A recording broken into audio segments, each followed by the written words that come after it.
pieces! If you were attacked in the Tower of the Moon, then you should have fought back!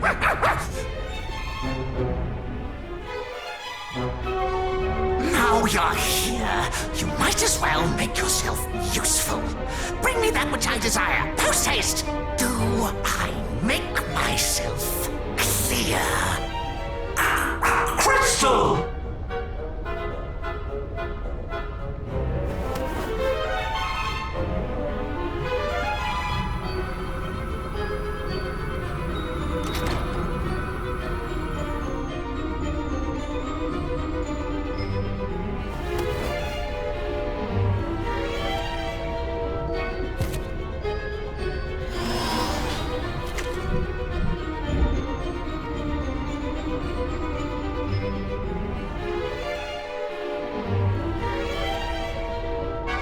That's it! The statue that will grant us access to the home of the Horde of bananas. I very much doubt Renderak of all places is full of fresh fruit. The only Horde we will find there is Hargons. Ah, yes, of course. Forgive me, I was thinking with my stomach again. We can fill our bellies when we are done. First, we must fulfill our mission. Is everyone ready?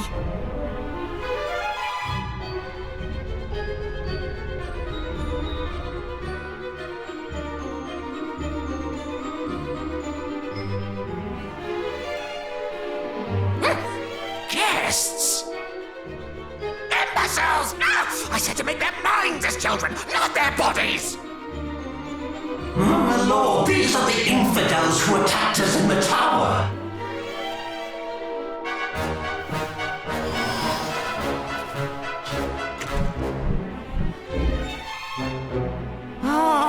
So you are the miniature meddlers the High Priest spoke of, the Scions of Erdrick. We thought your fathers would pose us the greatest threat. Little did we know it would come from their callow spawn.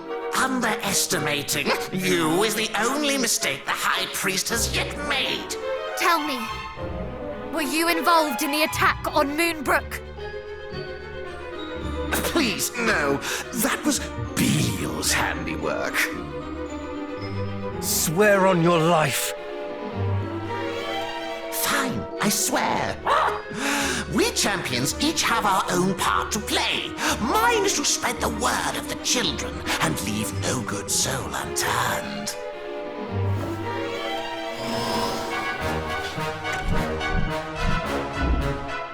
Beale is charged with whittling away your resistance. Atlas spends his days searching for sigils. And then there's Mariella. Frankly, I've no idea what she gets up to down in the depths. Now, can you leave? My bananas provide better conversation than you lot. And I'm really not in the mood for a fight today. Just go. You think us less than bananas?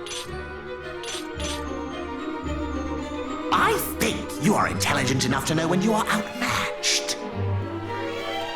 I am willing to accept that you are a formidable enemy. Such is evident from the aura of evil that surrounds you.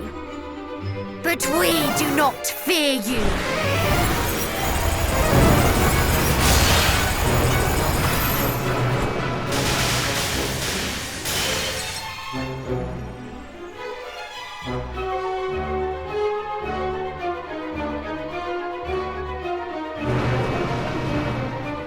Hey! Do you have any idea how many souls I sacrificed to make that thing? You should have accepted my generosity and fled while you had the chance! Because you will not leave here with your lives now.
has won! Don't mind me! Can we get this over with?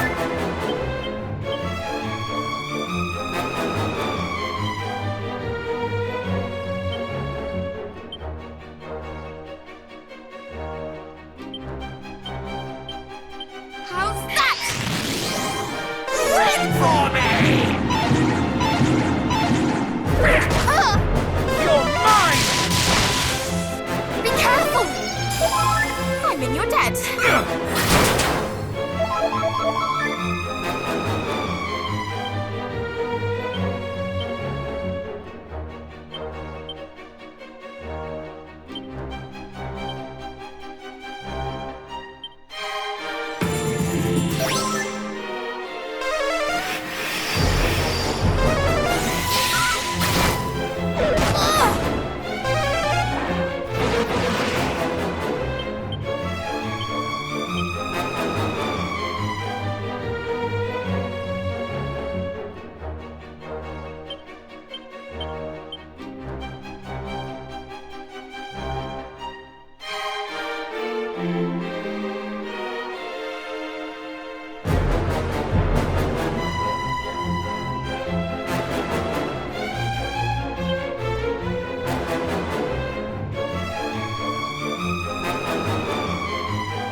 I've had enough of this!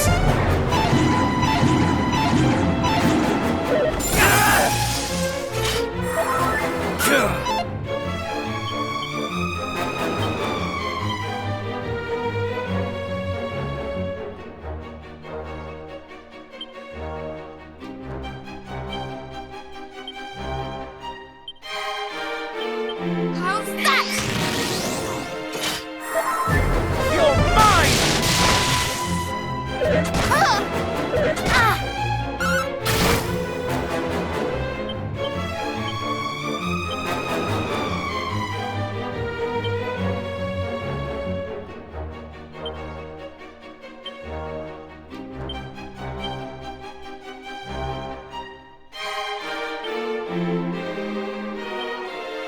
How's that?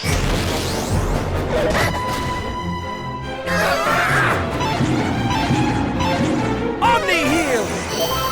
I'm in your debt.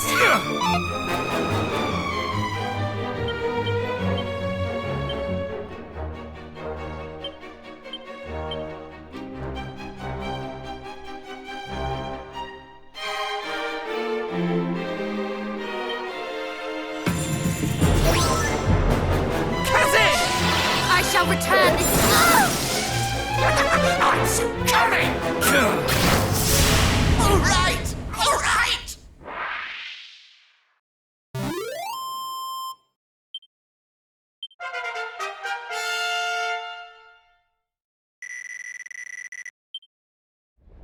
Ha!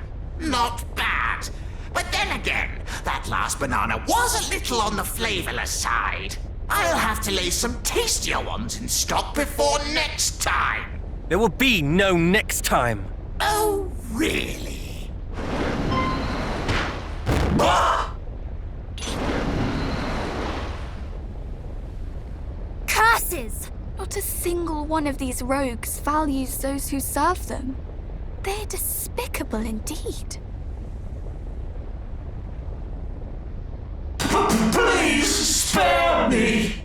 Answer me this. Do you regret serving this egoist who abandoned you to your fate? I do! Then you must pay penance by relinquishing that strange statue to us. Of course! What is mine is yours.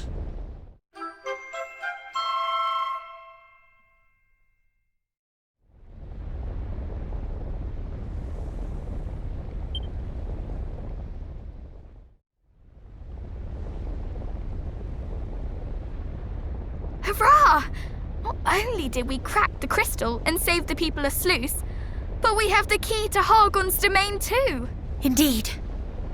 I believe we now have everything we need to face him. The idol, which will allow us entrance to Renderak, and the fairy flute, by which we might wake Lady Rubis.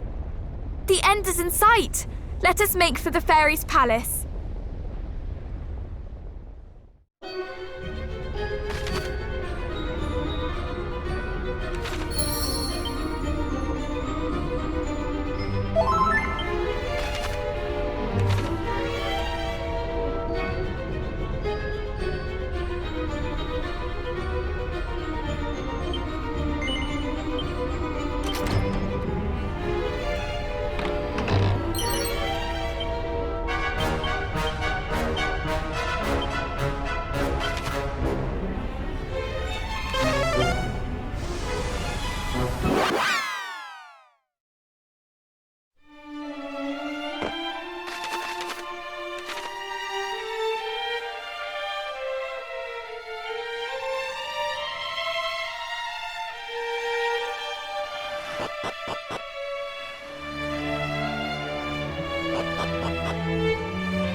Well, would you look at you lot? You finally have everything you need, and your accomplishment stands as a testimony to your unrelenting bravery. Well done, all of you. Hold your heads high. But anyway, back to business. To awaken Rubis from her slumber, you will need to visit the shrine that bears her name. It lies southeast of here, deep beneath the waves. The shrine itself is protected by a barrier of light. One which can only be dispelled with the soothing tones of Lorelei's harp. Which we already have. Let us head there immediately. Not so fast, Princess. The harp you have doesn't have the magic to dispel the barrier. Its true power must be restored. But how? Long ago, we and the mermaids decided to divide the harp's power in order to better protect Rubis. One can never be too cautious. There is only one person who can restore it to its former glory. Seek out the Queen of the Mermaids and ask for her help. Very well. Let us request an audience with Her Majesty. And with that, my role is fulfilled. Go forth and return Rubis to us, Scions of Erdrick.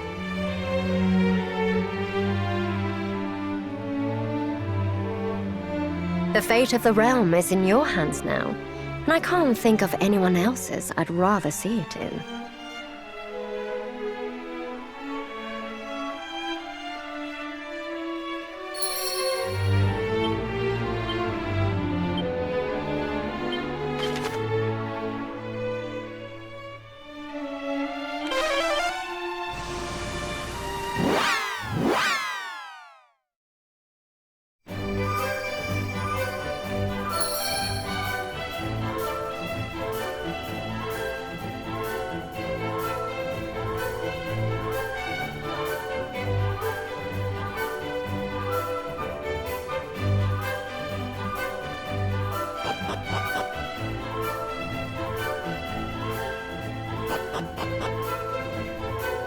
Well met, friends. The harp. Of course, at last you ask. I knew one day you would, and I would gladly mend it for you. That is, if I could. Alas, I must apologize. I owe you that and more. Though sorry will do little to appease you all, I'm sure. Whatever do you mean? Hand me the harp.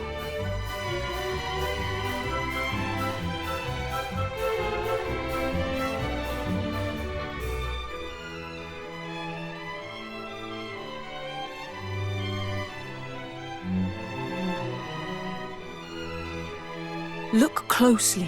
There's another hollow, small and round and neat. Without the pearl that fits inside, the harp is not complete. And though if it were mine to give, you'd have it right away, it is not here, and that, I fear, is how it's going to stay.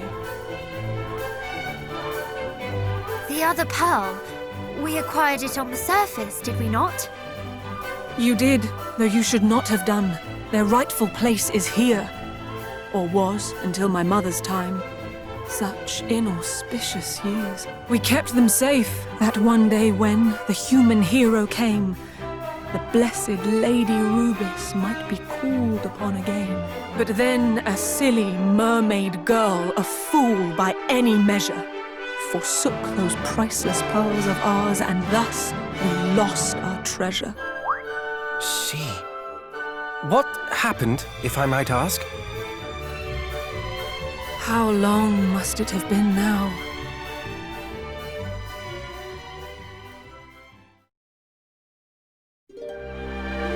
Long, long ago, a foolish mermaid loved a human lad. The days they spent together were the happiest she'd had.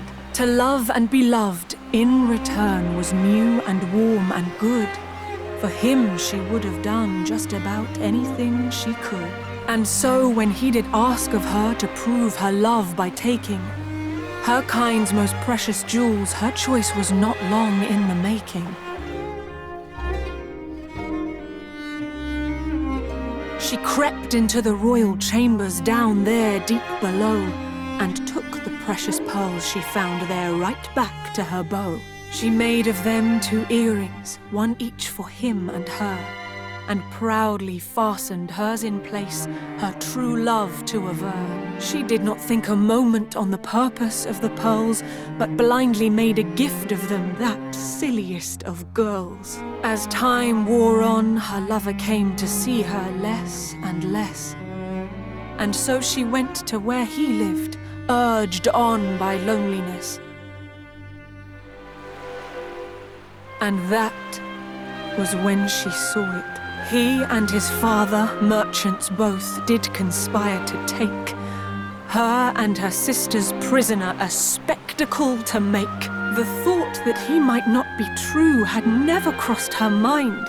This human who had been so good, considerate and kind. Besides which he had promised he would never breathe a word of where the mermaids might be found or what he might have heard. And then their eyes met. Or so it seemed, but looking back, I really cannot tell. Perhaps he never saw me, nor the scales as they fell. I turned and left, my only thought to flee that awful place. And that was the last time I ever looked upon his face. Yet mercifully, for mermaid kind, they never did appear. Their plan abandoned, who knows why, through idleness or fear.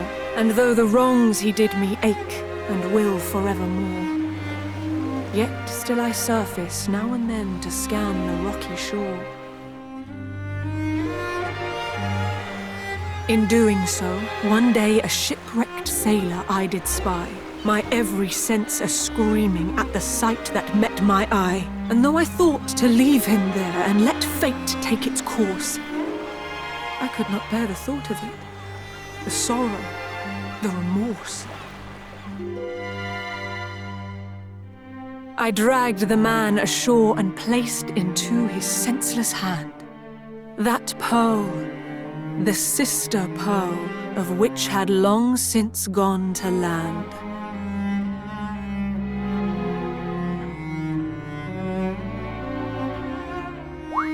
But why? The pearl was so precious to you, and you did not even know this shipwrecked sailor. The sight of it had grown too much, that foul, ill-fated thing. The man I loved betrayed me. I could no more bear the sting. What's more, I felt the pang of having made light of that treasure. The mermaid's sacred charge was lost for one girl's foolish pleasure. I knew full well one day you'd come to claim the pearls, and yet I gave one to my faithless beau. How foolish can one get? I wished to rid myself of them. I thought of nothing more. And thus I thrust it in the hand of he who washed ashore. I placed the jewel into his palm and prayed that all was past, full knowing you would come for it. And here you are, at last. This second pearl pearl is surely the one we received in Zahan. And so cruel fate leaves one last thing twixt you and what you seek. The very pearl I gave away when young, and blind and weak. Please, do not be so hard on yourself. The one who betrayed your trust bears the blame for this, not you. Indeed. And what is more, I believe you may have given us a clue as to the pearl's location. If we can but locate this man, he may still possess it, may he not? Perhaps, but this all happened a long time ago. Can we be sure he is even still alive? A human's life is short, 'tis true, and yes, his may have ended. We feared as much from something we have lately apprehended. His ship doth lie north of here, full 40 fathoms deep, and slowly gathers barnacles down where the fishes sleep. It sank? But how? Some sort of accident? Perhaps we do not know of why it sank, or indeed when, or if it was still captained by that hollowest of men.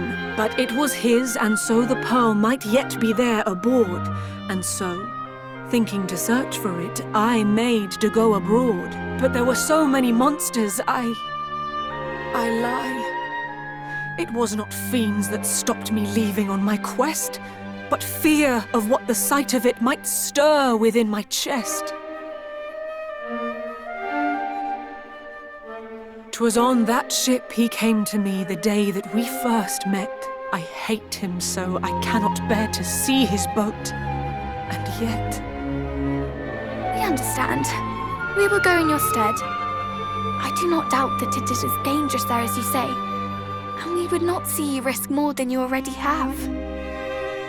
I truly am not worthy of the kindness that you show. I am but weak and foolish, child. You help more than you know.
vanishing pearl. This is what we seek. Wait, there is something else in here.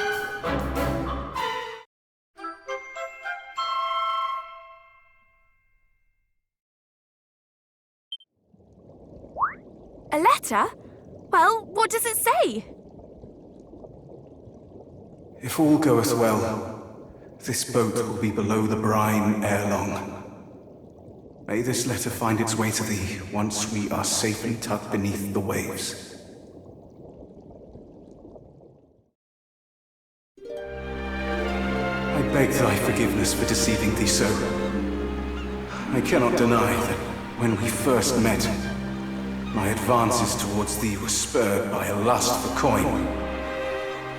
Indeed, when I did beg a favor of thee to make proof of our love, I had in mind to sell whatever treasure thou gavest me. Yet in time, I changed. Nay, thou didst change me. The more time we spent together, the deeper my love for thee grew. Would that I were not such a fool. I would fain have remained by thy side forever. Alas, I had already ensured that our love could never be by telling my father of our meeting. He devised a scheme to capture a mermaid and take her on a tour of the provinces, charging curious onlookers a fee to gaze upon her. It was this that led to our quarrel, the one thou didst witness. I shall never forget the look of betrayal that filled thine eyes that unhappy night. No doubt thou didst think me a part of his wicked plot. I swear to thee that I argued against it with my whole heart. Yet father would not listen. Instead, he spread the word to his friends at the merchant navy. The cruel-hearted fellows joined together and demanded I guide them to thy village. I knew I could not live with myself if their scheme succeeded. And so, I realized what must be done. I feigned obedience to my father and invited him and his friends aboard my boat. We set sail at dawn. If all proceedeth as planned, then by the sinking of the sun, nary a soul who knoweth of the mermaids will remain above the water. I find comfort in the knowledge that my final resting place shall be by thy side. Know that my love for thee was true, and that I deeply regret the hurt I have caused thee. I shall think of thee until my dying moment.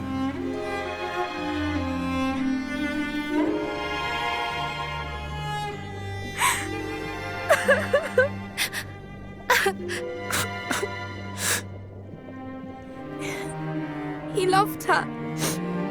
All along. We must deliver this to the Queen post-haste.